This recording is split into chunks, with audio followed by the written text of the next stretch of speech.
আমরা তারেক জিয়াকে বলতে চাই, আমাদের বগুড়ার কৃতি সন্তান, এই সমস্ত ছুটকে ফাটকে ফুজু পাগলা আর যারা আজান ইকামত বন্ধ করে এই নেতাদের গলা ধাক্কাতে দল থেকে বের করে দেন, না হলে আরও ধ্বংস হবে, দলকেও 12টা বাজায় ছাড়বে। সুতরাং এই ফুজু পাগলার ব্যাপারে সিদ্ধান্ত নিতে হবে। আলেম সমাজকে, আলেমদেরকে কটাক্ষ করে যেই কথা বলেছে, ক্ষমা না চাওয়া পর্যন্ত একে বাংলায় বয়কট করতে হবে। মরে গেলে জানাজা আলেমের দ্বারা হবে না। আর একটা নেতা আছে ফজু পাগলা, জোরে বলেন কি পাগলা? ফজলুর রহমান ফজু, সারাটা দিন মুখের মধ্যে যা আসে তাই বলে। গত 3-4 দিন আগে একটা অংশতে বলেছে যে বাংলাদেশে যারা আলেম আছে, হুজুর আছে, এদেরকে আমি দাম দেই না, টাইম দেই না।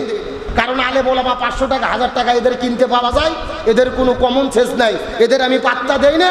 আলেম ওলামা দেশটাকে অন্ধকার জগতে নিয়ে যেতে চাই, এই দেশে অশান্তি করতে চাই। জোরে বলেন নাউজুবিল্লাহ। এখন বলেন যারা আলেমদের বিরুদ্ধে কথা বলে এরা কি ভালো মানুষ? আল্লাহর কোরআন বলেন উতুল্লিম বাদা যালিকা জানিম, যারা আলেমদেরকে অপমান করে এরা বৈধ সন্তান হতে পারে না, এরা পিতৃ পরিচয়হীন অবৈধ জারদ সন্তান। আপনি বলতেছেন আলেমদের কমন সেন্স নাই, 500-700 টাকায় কিনতে পাওয়া যায়। ভালো করে মনে রাখেন, এই আলেম যদি না থাকতো জন্মের পরে আপনাদের কানে আজান হতো না। এই আলেম যদি না থাকতো আপনার বাবা মার বিয়ে হতো না, আপনারও জন্ম হতো না, আপনিও বিয়ে করে স্ত্রীকে নিয়ে আনন্দ করতে পারতেন না। আলেম যদি না থাকে মরার পরে জানাজা হবে না। এমন দল করেন, এমন নেতার পেছনে ঘোরেন, যেই নেতাকে সুরো ফাতে পড়তে দিলে 6 বার প্রসব করবে। কথা বল না কে? আর আলেমদের বিরুদ্ধে বড় বড় বক্তব্য দেন। সুতরাং এই ফজু পাগলার ব্যাপারে সিদ্ধান্ত নিতে হবে। আলেম সমাজকে, আলেমদেরকে কটাক্ষ করে যেই কথা বলেছে, ক্ষমা না চাওয়া পর্যন্ত একে বাংলায় বয়কট করতে হবে। মরে গেলে জানাজা আলেমের দ্বারা হবে না। আমরা কি আর জানাজা পড়বো? কেন? তুমি তো আলেমদের বিদ্বেষী। আমরা তারেক জিয়াকে বলতে চাই, আমাদের বগুড়ার কৃতি সন্তান, এই সমস্ত ছুটকে ফাটকে ফুজু পাগলা আর যারা আজান ইকামত বন্ধ করে এই নেতাদের গলা ধাক্কাতে দল থেকে বের করে দেন, না হলে আরও ধ্বংস হবে, দলকেও 12টা বাজায় ছাড়বে।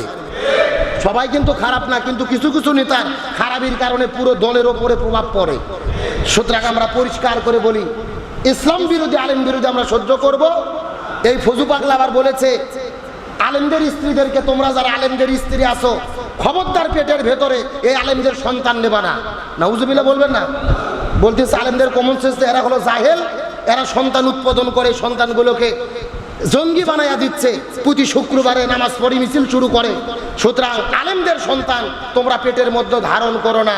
ফজু পাগলাদেরকে বলতে চাই, আলেমদের সন্তান জমিনে আসে, আলেম হয়, আলেমরা আছে দেখেই পৃথিবী টিকে আছে। রসুল বলেছেন আল্লাহকে আল্লাহ বলে স্বীকার করার একজন ব্যক্তি যতদিন থাকবে এই পৃথিবীতে ততদিন কিয়ামত হবে না। সুতরাং আলেম ওলামা আছে দেখেই এখনো কিয়ামত হচ্ছে না, আর তোমরাও বেঁচে আছো, গরম গরম বক্তব্য দিতে পারতেছো। যা খুশি তাই বক্তব্য দাও, মুখে লাগাম দিয়ে কথা বলো। যে কথা বললাম, রসুল বললেন 2টা জিনিসের হেফাজত করো। কয়টা জিনিস? 1 নম্বর লজ্জাস্থান, 2 নম্বর তোমাদের জবান, মুখের জিহ্বাকে হেফাজত করো। এই 2টা জিনিসের হেফাজত না করতে পারলে জান্নাতে যেতে হবে। আর রসুল বলেন এই 2টা জিনিসের হেফাজত করতে পারলে আমি নবী জান্নাতের গ্যারান্টি দিয়ে দিলাম। সুবহানাল্লাহ বলেন। আমার বন্ধুগণ, মুসলমান ভাইরা, গভীর মনোযোগ।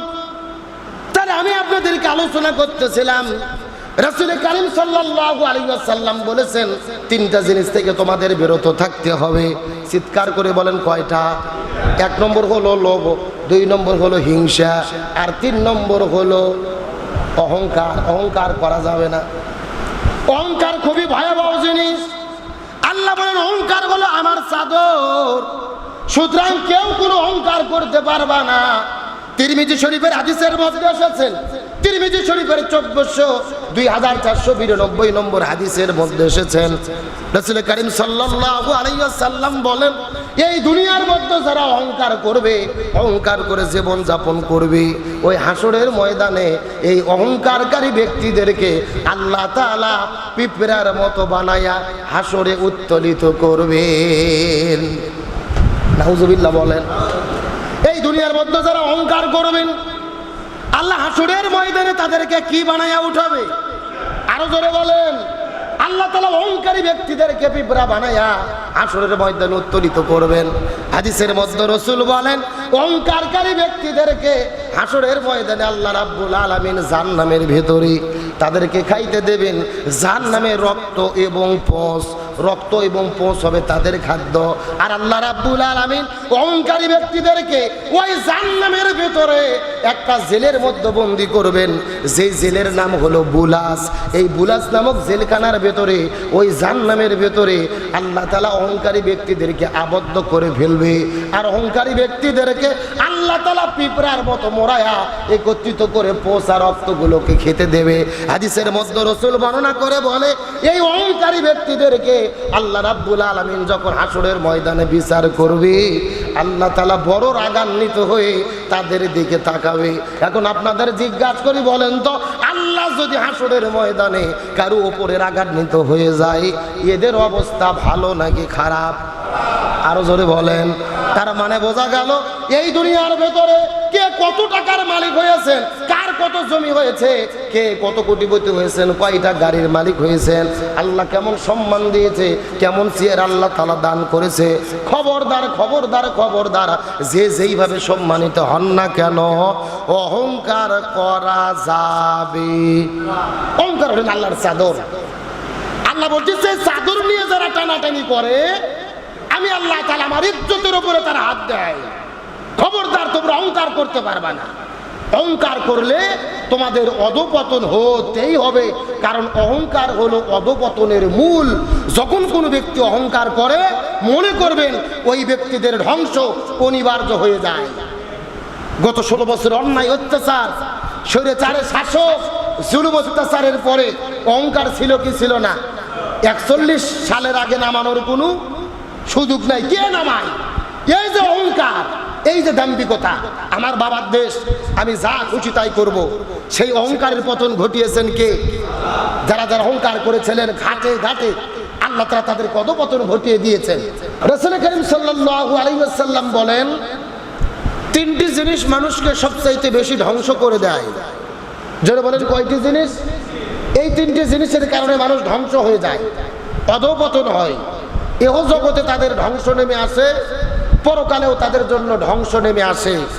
এই 3টি কাজ থেকে রাসূল করিম সাল্লাল্লাহু আলাইহি ওয়াসাল্লাম বারবার আমাদেরকে বিরত থাকার জন্য নির্দেশ দিয়েছেন, ওসিয়ত করেছেন, নসিহত করেছেন, আমাদের বারবার দিক নির্দেশনা দিয়েছেন।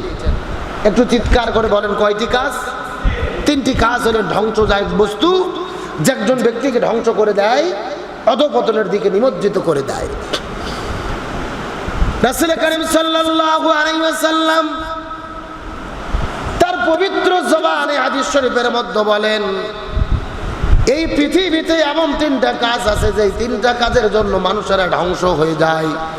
এহ জগৎ পরজগতে তারা ধ্বংসপ্রাপ্ত হবেন, দুনিয়ার মধ্যেও শান্তি পাবে না, আখিরাতেও তাদের জন্য কোনো কল্যাণ নেই।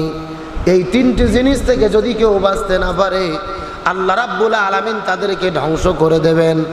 এই 3টি জিনিসের ভেতরে 1 নম্বর হলো লোভ, 2 নম্বর হলেন হিংসা, আর 3 নম্বর হলো অহংকার। 1 নম্বর হলো লোভ, 2 নম্বর হলো হিংসা, আর 3 নম্বর হলো অহংকার। চিৎকার করে বলেন তো দেখি, কয়টা জিনিস মানুষকে ধ্বংস করে?